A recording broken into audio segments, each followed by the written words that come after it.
Okay.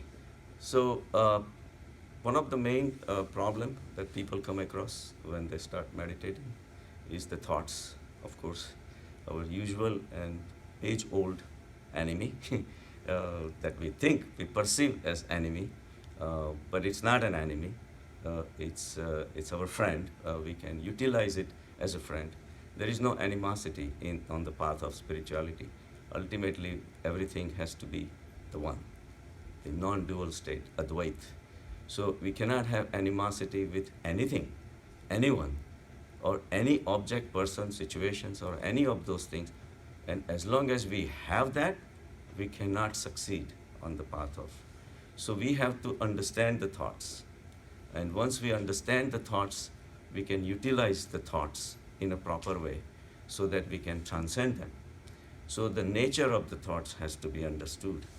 Why do we have thoughts?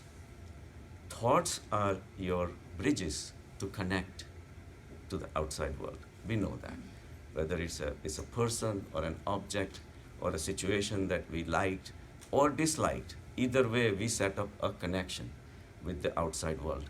And these connections are done with the reason that we have deep hidden within ourselves. We like certain things, that we think about it. We dislike certain things, then also we think about it. You came here from your home and you must have traveled 10 minutes, 15 minutes, half an hour, whatever. There are a lot of things you pass by, but only certain things you remember. Rest of the things you don't remember. So our likes and dislikes chooses and chases the objects, people, situations. And we have intense feelings about these objects, people, situations. So we keep on thinking about it, whether to how to achieve those objects, how to reach to that person, how to recreate that situation. So all these things are continuously creating the thoughts, because thoughts are the the means through which the mind operates, and mind connects us to the outside world. The problem that happens is the outside world is an unending thing, and what you want to do, everyone wants to do. So it ends up in a friction. There are certain numbers of dollars which are printed. Everybody wants dollars, but then where is the problem? Everybody says, I'll work and get it, more and more and more. But then everybody wants more, more and more. So the friction ends up as a result. Same girl could be dreamed by so many boys and vice versa. And everybody wants to be a president, everybody wants to be recognized by the rest of the people. And recognition is also does not come free. You have to decorate yourself, you have to project yourself, you have to present yourself. And in that, of course, in presentation, projections, all these things also take time and efforts. If a 60-year-old person wants to look like 25, it does take a lot of efforts. So everything that we do is ultimately geared towards getting something out of the sansar, and there is nothing to gain. If you really look at the mathematics of it, it doesn't make sense. We run towards all these things all the time, and we keep on running. Our mind makes you believe that there are things to achieve in the world. So mind gets you ready. Mind has only one companion, the body. So it puts the body to work. So mind and body, hand in hand, keeps on running like crazy till literally you die. Everybody is born simple. They don't even know the sansar, but we start liking sansar, disliking sansar, running towards sansar, running away from sansar. All these are the ideas that we really hold on to in our mind. And then at the end of the day, when we die, all these ideas get buried with us. So really, if you look at it, there is really no outlet from all these things. There is friction, there is suffering, there is anxiety. All these are created. There is anger, there is depression, there is grief, all because we have chosen the path which is unending. Even if you win the whole world, there are other worlds to win. Krishna says, I am the owner of crores of universes. Where does that leave you? if you really look at it, in another 50, 60, 70, 100 years, the whole 7 billion people of the earth will be replaced by, if not more, 7 billion people. And each one will, with their own ideas, beliefs, and illusion that they're going to gain something. So something is wrong. Something is wrong in our direction. The thoughts are good. Mind is nothing but the product of us. But somewhere along the line, we made a mistake. Somebody told us on such and such intersection that make a right turn, and we did. Too bad. Now we are 500 miles away from that intersection, and suddenly somebody tells you and realizes, no, no, no, you were supposed to make a left turn. So now we have invested 500 miles into it, and we have millions of people walking along with it. We don't see anything wrong, so we finish up the rest of the life just like that. Another human life wasted. So if you realize from analysis of your own actions, you can realize that there is a futility in these thoughts. There is something not right about the whole phenomenon of thinking, doing, achieving, gaining, and then wasting it away. So there is something wrong with this model. And if we can understand this model, we can reutilize the energy that we are spending in creating these thoughts. All we have to do is change the direction. But to understand that, we have to understand little more of what we're doing in the samsara. Mind uses the body, and body has 5 senses. Through 5 senses, we perceive everything. We have eyes, ears, nose, touch, taste, everything. Without these senses, the world cannot exist. If somebody has no eyes, for them, the seeing function is not there. So for him, the other 4 senses do the job of creating his own world, right? So senses, we have given so much importance because they are bringing the samsara to us. But what happens is the senses themselves take over. And we have ultimately believed that this is all there is. We have localized ourselves to the sensory experiences. And in these sensory experiences goes the whole life. Because if you really look at it, if you have $1 million in your bank account, it's still not on you. You cannot carry with you. Bank can go down, flood can come in, whatever can happen, but it's not something. All you have is a memory, a thought, a belief that you have $1 million, and that gives you satisfaction. Of course, until you see somebody else who have $10 million or $25 million or $50 million. Now all of a sudden it falls short. So your image gets disturbed. Image is what you are living by. Every single image that comes through our sensory experiences, we build a house of cards. Every single card is kept in a balance as long as we can, and we are juggling, we are struggling to keep that house of cards in balance. And it's not easy. Winds are tough. There is a big storms coming and going in life, and invariably it takes away one of the cards. You may love your parents. Parents don't last forever. You may love a friend. Friend's mind changed. He walked away on you.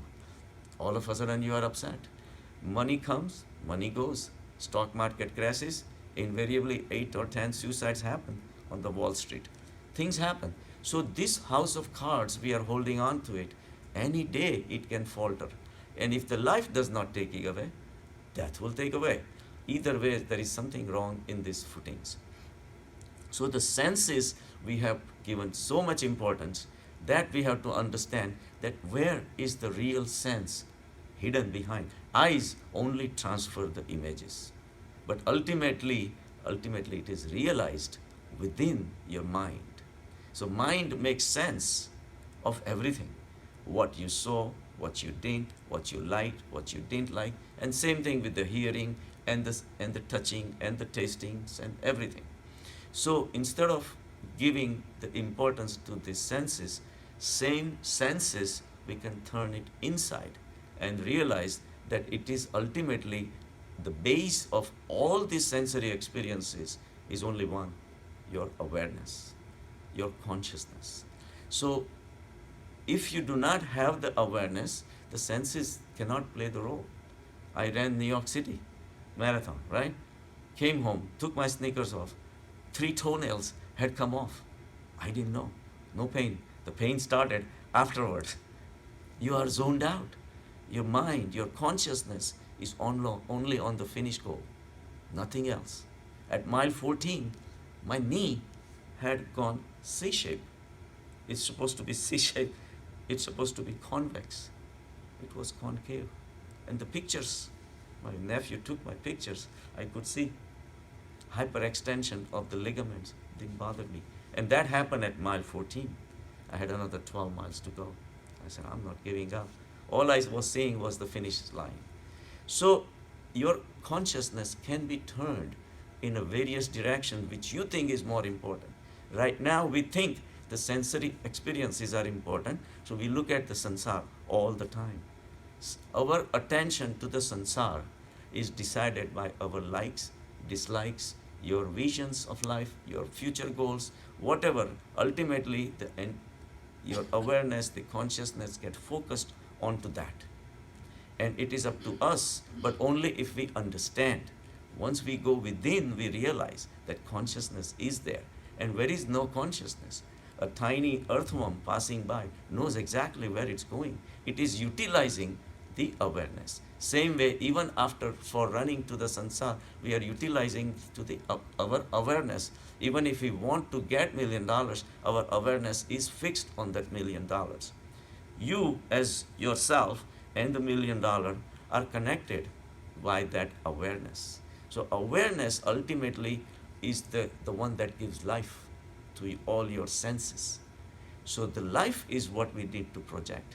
Life is what makes the whole drama of life happen, not at your level, at the ant level, at earthworm level, the butterflies. How do you go to sleep at night and God has it at work all night. Suddenly you wake up and a beautiful sunrise happens.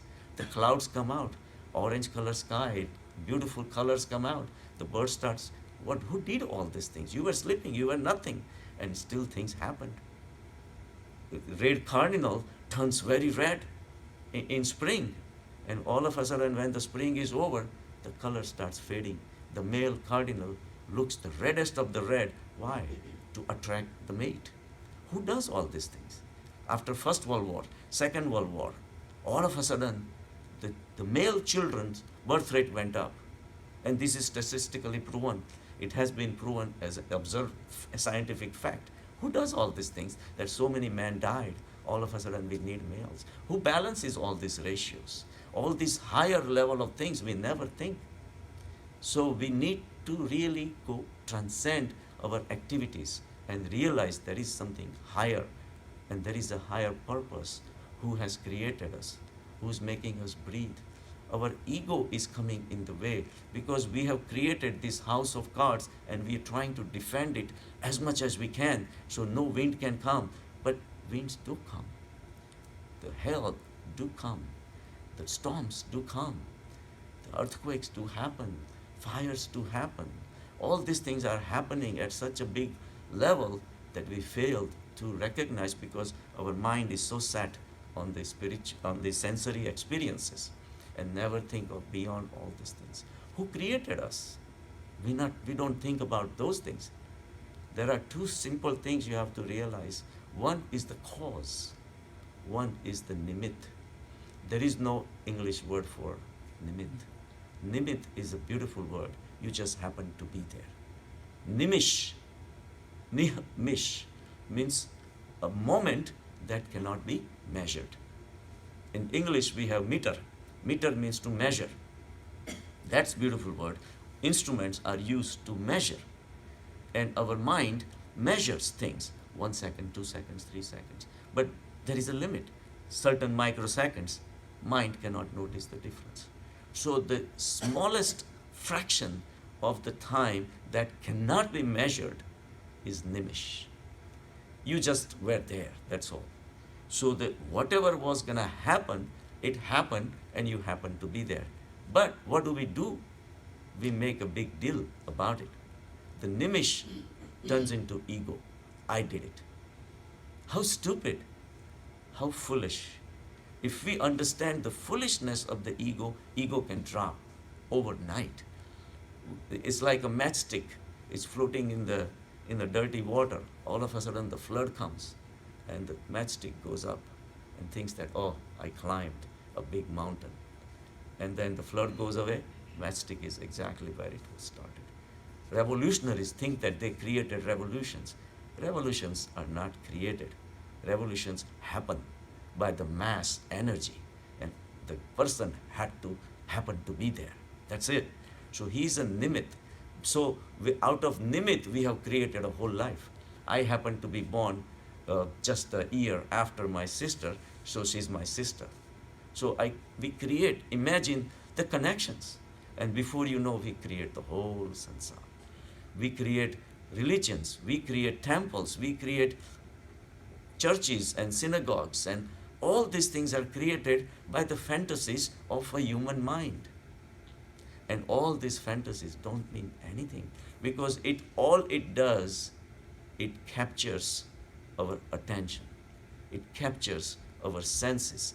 Any sensory experience that we have and we run after is a precious time wasted in understanding the real player behind these sensory experiences, and that is the awareness. So we have to rise higher. Why do we need temples when the whole universe is the temple? Go to Bryce and Zion canyons, right? Like there are gigantic boulders and mountains created.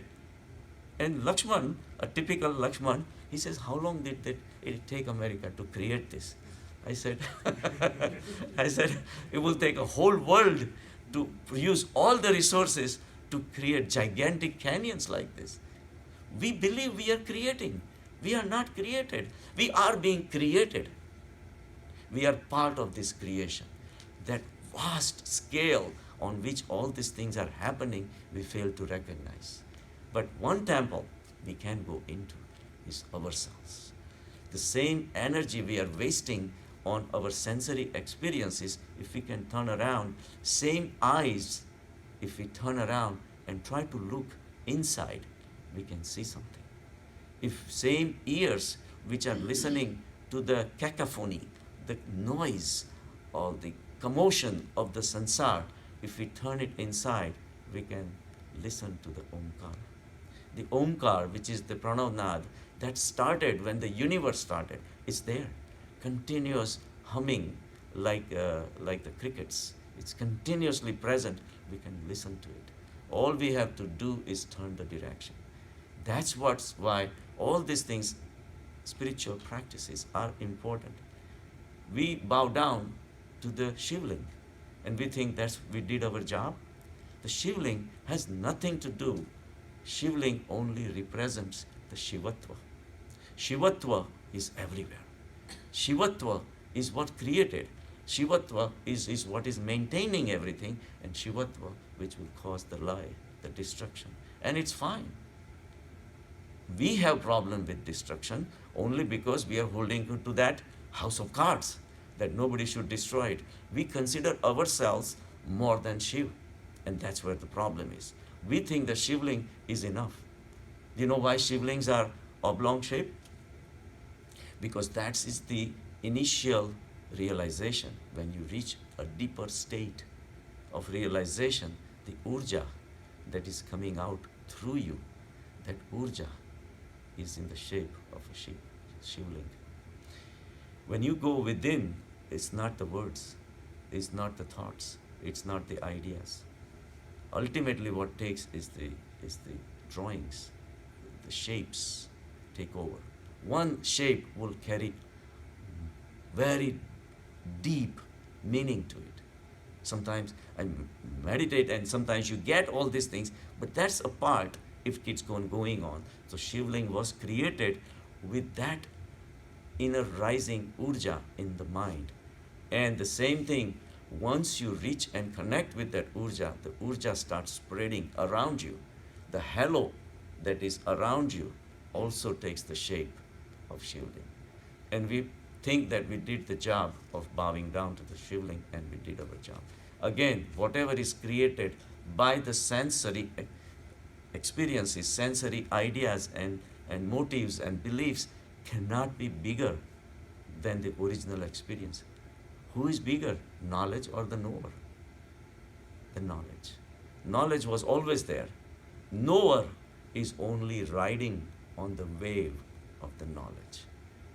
If he thinks that he is everything, that's where the suffering starts. That's where his downfall starts. Even knowledge cannot purify you if you don't want to remain pure. The purity of the knowledge, if it continues through you, all you become is a vehicle through which there is a flow of knowledge happening. You are not doing anything. If you think you are doing something, then again, that sensory experience is impressing the sansar, getting recognition from the sansar, all these things going back into that dream state. Dream is dream. You can't take anything into the dream, can you? Can you take anything out of the dream? No. What is the sansar then? Can you bring anything into this? No. Can you take anything out of it? No. So our perception is something that needs to change. So all these thoughts, we have some connection with the outside objects, people, situations, some objectives, some desires.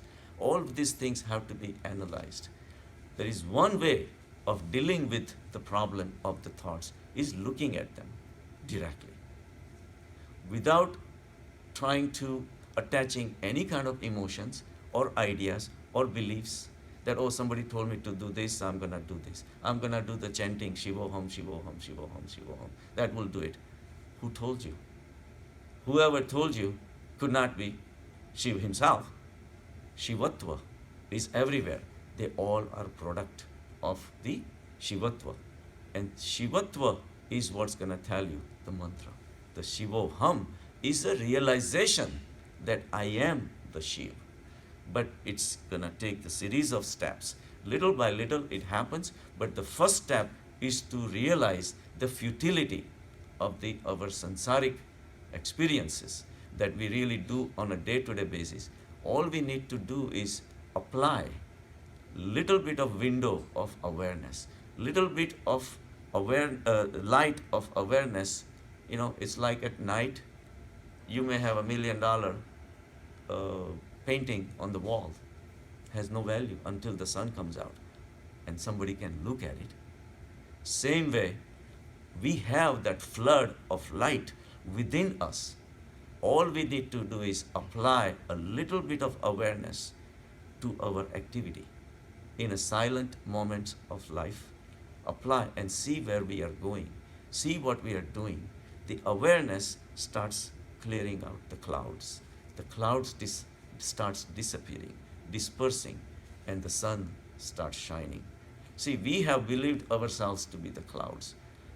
I am a cloud, you are a cloud. The clouds fight, clouds collide, clouds look bigger than the others, cloud looks smaller than the others. One is more darker than the others. All these things are fighting. It's like a fish in the ocean. Ocean creates the fish. It maintains the fish. It kills the fish. And yet, if you ask the fish, what is the ocean? The fish will never know. Until you take the fish out of the ocean. That's when it suffers. But we have a problem. We cannot be even taken out of the consciousness. Consciousness is infinite. Wherever you go, consciousness creation will be there. A seed is Brahma, a seedling is Brahma, plant is Brahma, flower is Brahma, and whoever is smelling the flower is also Brahma. Everything is Brahma. So there is no shores. Ocean has a shoreline where you can take the fish out and put it on the shore. We have no, unfortunately or fortunately, we have no shoreline to get out of it. Yet we have somehow managed to go and forget about our true nature, which was Shivatva.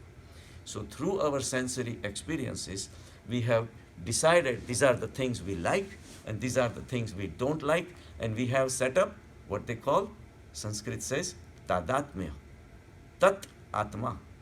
So, Atma was our true self, but we made Atma of something else. Whether it's Heineken or a girl or a handsome boy, it doesn't matter. All the outside objects, or the money, or the fame, or the recognition, or the desire to be recognized, whatever. All these things we have attached tadatmya to it. And each thing that we attached tadatmya became a card. And now we are living in that castle made out of cards, which is going to collapse anytime, any day. But we keep on investing more and more awareness into it. If we can trace all our sensory experiences within, go, just change the direction.